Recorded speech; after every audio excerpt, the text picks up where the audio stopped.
Good morning dear students. आप सभी का +1 बिजनेस स्टडीज की क्लास में स्वागत है।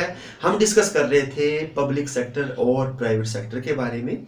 तो सेक्टर को हम हिंदी में क्षेत्र बोलते हैं और इसको हम सेक्टर को हम एंटरप्राइजेस के नाम से भी जानते हैं और एंटरप्राइज को हिंदी में क्या बोलते हैं हम उपक्रम।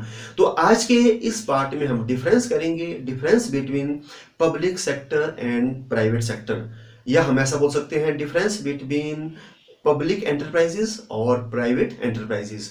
तो हम जो है इनमें जो डिफरेंस जो है कुछ एक हमने बेसिस लिए हुए हैं, इन बेसिस के आधार पर क्या करेंगे, हम इनका डिफरेंस करेंगे।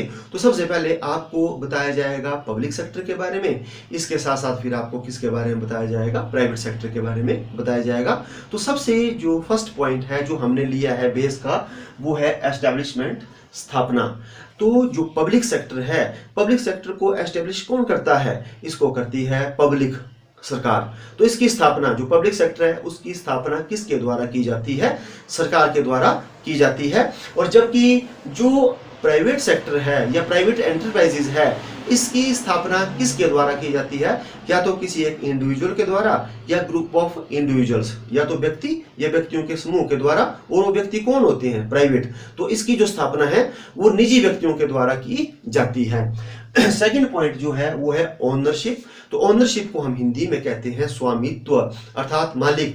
तो इसमें जो अधिकतर शेयर होता है पब्लिक सेक्टर में वो किसका होता है, सरकार का होता है। तो पब्लिक सेक्टर के लिए मैंने आपको बताया था कि 51% या उससे ज्यादा, तो 100% भी हो सकता है, लेकिन कम से कम कितना होना चाहिए, 51% जो शेयर होना चाहिए। तो जहां पर 51% है उससे ज्यादा जो शेयर है वो किसका है, सरकार का है। तो हम क्या बोलेंगे कि किसका स्वामित्व है, सरकार का। तो जो पब्लिक सेक्टर होता है उसमें किसका स्वामित्व होता है, सरकार का। और जो प्राइवेट सेक्टर है उसमें किसका स्वामित्व होता है, जो इंडिविजुअल होता है और ग्रुप ऑफ इंडिविजुअल होता है उनका, मतलब जैसे स्वामित्व होता है। तो स्वामित्व पब्लिक सेक्टर में जो स्वामित्व है वो सरकार का होता है, और प्राइवेट सेक्टर में स्वामित्व किसका होता है, निजी व्यक्तियों का होता है। और आपको मैंने बता दिया कम से कम कितनी ओनरशिप चाहिए, 51% या उससे ज्यादा। अगर 51 या उससे ज्यादा परसेंटेज जो है वो गवर्नमेंट की है तो पब्लिक सेक्टर बन गया। अगर 51% है उससे ज्यादा जो ओनरशिप है वो किसकी है, प्राइवेट लोगों की, तो वो प्राइवेट सेक्टर बन गया। थर्ड आ जाता है मैनेजमेंट एंड कंट्रोल। इसको हम हिंदी में कहते हैं प्रबंध और नियंत्रण। तो जो एस्टेब्लिश करता है और जिसका ओनरशिप होता है, स्वामित्व होता है, वही क्या करता है, इनका मैनेजमेंट और कंट्रोल करता है। तो इसका मतलब ऐसा होगा कि जो पब्लिक सेक्टर है उसमें मैनेजमेंट और कंट्रोल सरकार के हाथों में होता है, और जो प्राइवेट सेक्टर है उसमें मैनेजमेंट और कंट्रोल किसके हाथ में होता है, जो निजी व्यक्ति हैं उनके हाथ में रहता है। अब फोर्थ पॉइंट आ जाता है ऑब्जेक्टिव। ऑब्जेक्टिव को हम हिंदी में बोलते हैं उद्देश्य। तो जो पब्लिक सेक्टर है, पब्लिक सेक्टर का जो ऑब्जेक्टिव होता है वो क्या होता है, सोशल सर्विसेज करना। और जैसे जो आपका समाज है उसको ज्यादा से ज्यादा जो है सुविधाएं प्रदान करना, कम कीमत के ऊपर अच्छी से अच्छी जो फैसिलिटीज है वो प्रोवाइड करवाना। तो इनका ऑब्जेक्टिव जो है पब्लिक सेक्टर का क्या होता है, सोशल सर्विसेज। और जबकि जो प्राइवेट सेक्टर है, प्राइवेट सेक्टर का मेन ऑब्जेक्टिव होता है maximise the profit and maximise the wealth, अपनी धन संपदा को अधिक करना और इसके साथ साथ जो अपने लाभ हैं उनको क्या करना, अधिक करना। तो ये इनके ऑब्जेक्टिव होते हैं। इसके बाद फिफ्थ आ जाता है पॉलिटिकल इंटरफेरेंस, राजनीतिक हस्तक्षेप। तो जो पब्लिक सेक्टर है इसमें कौन इन्वेस्ट करता है, जो पब्लिक करती है। इसमें ज्यादा से ज्यादा पैसा किसका लगा होता है, सरकार का लगा होता है। तो इसमें जो पॉलिटिकल इंटरफेरेंस है, राजनीतिक हस्तक्षेप है, वो क्या रहता है, अत्यधिक रहता है किसमें, पब्लिक सेक्टर में। और जबकि जो प्राइवेट सेक्टर है, प्राइवेट सेक्टर में जो पूंजी है, जो कैपिटल है, वो विनियोग की जाती है किसके द्वारा, प्राइवेट लोगों के द्वारा। तो इसमें जो गवर्नमेंट है उसका हस्तक्षेप क्या रहता है, कम। जो राजनीतिक हस्तक्षेप जो है वो क्या रहता है, कम रहता है। तो पब्लिक में जो आपकी इंटरफेरेंस है, पॉलिटिकल इंटरफेरेंस है, वो ज्यादा रहता है, और प्राइवेट में क्या रहता है, पॉलिटिकल इंटरफेरेंस कम रहता है। इसके बाद सिक्स्थ पॉइंट है पब्लिक अकाउंटेबिलिटी, जनता के प्रति उत्तरदायिता। तो आपको मैंने बताया है कि पब्लिक सेक्टर में जो पैसा है वो कौन लगाता है, जो जनता है उनका पैसा जो है उसमें विनियोग हो रहा होता है, किसका, जनता का।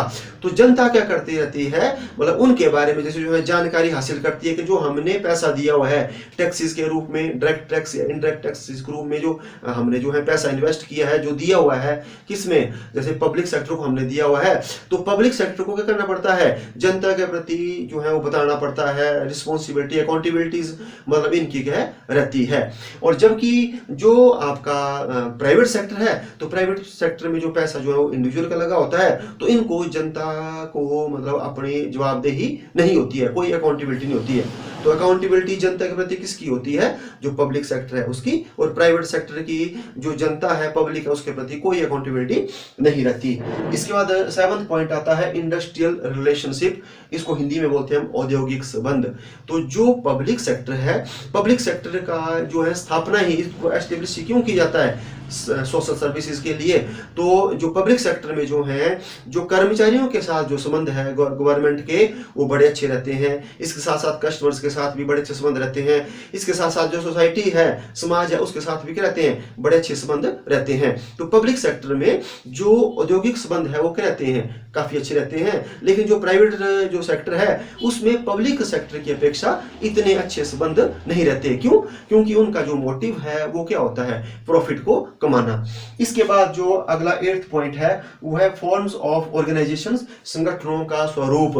तो जो पब्लिक सेक्टर है, पब्लिक सेक्टर में कौन कौन से जैसे जो है प्रारूप आते हैं और प्राइवेट में कौन कौन से आते हैं, तो उसके बारे में आपको बताया था मैंने।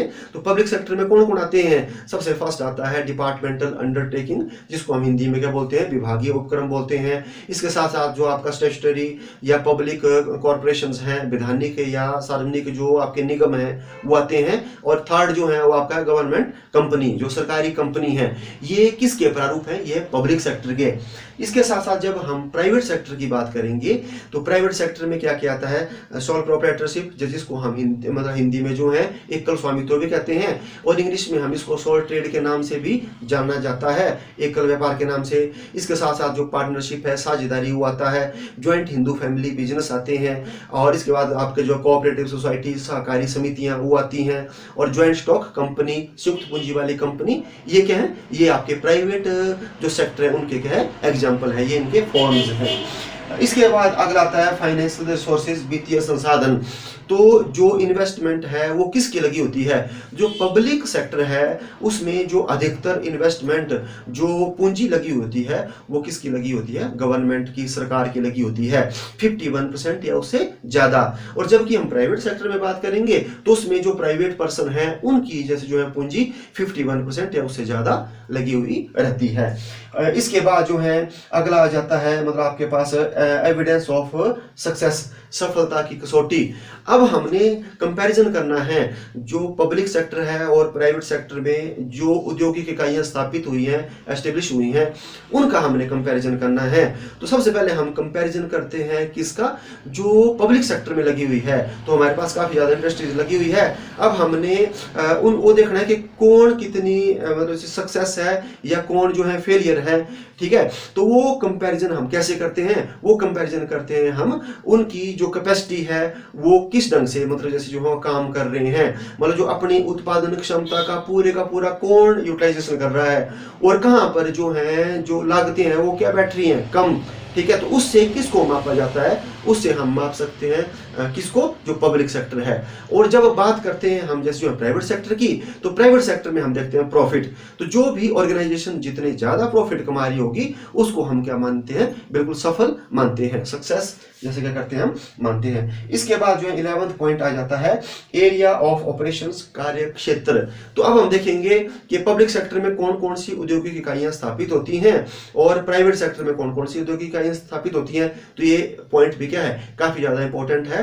तो सबसे पहले हम बात करेंगे किसके बारे में, पब्लिक सेक्टर के बारे में।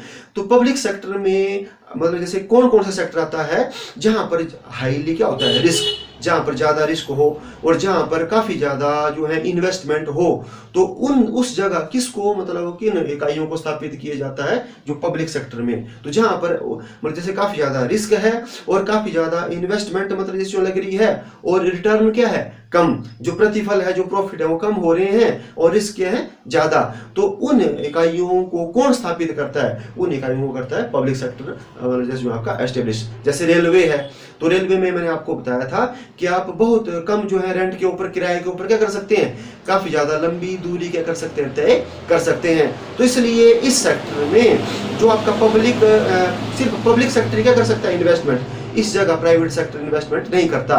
क्यों? क्योंकि इसमें एक तो ज्यादा इन्वेस्टमेंट की जरूरत होगी और रिटर्न उतना नहीं मिलेगा। और जबकि हम बात करते हैं जो आपका कार्य क्षेत्र है किसका, जो प्राइवेट सेक्टर है उसका, तो प्राइवेट सेक्टर ऐसी ऐसी जगह इन्वेस्ट करता है जहां से सबसे फर्स्ट तो क्या है, ज्यादा इन्वेस्टमेंट ना हो, वहां पर वो उनकी प्रेफरेंस रहती है इन्वेस्ट करने की।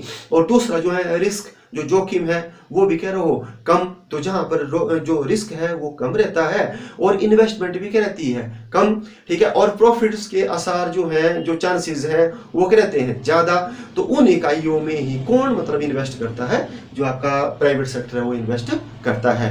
तो आज के इस पार्ट में हमने क्या जाना, हमने जाना difference between public sector and private sector. तो आपको मैंने बोला कि सेक्टर को हम क्या बोल सकते हैं, एंटरप्राइजेस भी कह सकते हैं। तो ये जो मैंने पॉइंट्स लिए थे ये किसके, जो मतलब बेसिस, मतलब जैसे जो लिए थे डिफरेंस के, तो यही आप क्या कर सकते हैं, यही आप फीचर्स भी लिख सकते हैं किसकी, जो पब्लिक सेक्टर की, और यही आप फीचर भी किसकी लिख सकते हैं, प्राइवेट सेक्टर की। तो आज के इस पार्ट में बस इतना ही, अब मिलते हैं हम नेक्स्ट पार्ट में। Thank you.